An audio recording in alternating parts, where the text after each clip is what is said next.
மக்களே, இன்று நாம் திருக்குறள் 529ஆம் குறளை பார்க்கிறோம்.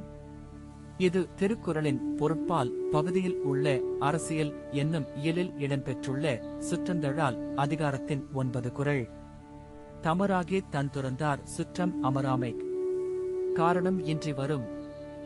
இந்த குறள் சொல்ல வருவது என்னவென்றால், தமக்காக மட்டுமே கவனம் செலுத்தி பிறரின் பார்வை அல்லது சமூக பயன் பார்க்காமல் செயல்படுவது காரணம் இல்லாமல் தவறான நிலையை உருவாக்கும்.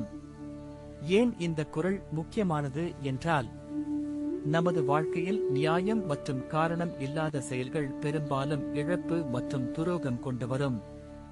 இன்றைய வாழ்க்கையில் இந்த குறளை நாம் பின்பற்றினால் வர்த்தகம், அரசியல் அல்லது தனிப்பட்ட முடிவுகளில் காரணமுள்ள ஒன்றுமை கொண்ட அணுகுமுறை ஏற்படும்.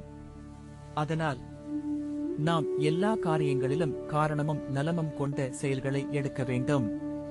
இதைத்தான் இந்த குறள் மிக அழகாக எடுத்துக் கூறுகிறது. தமராகி தன் துறந்தார் சுற்றம் அமராமை காரணம் இன்றி வரும். அடுத்த குறளில் மீண்டும் சந்திப்போம்.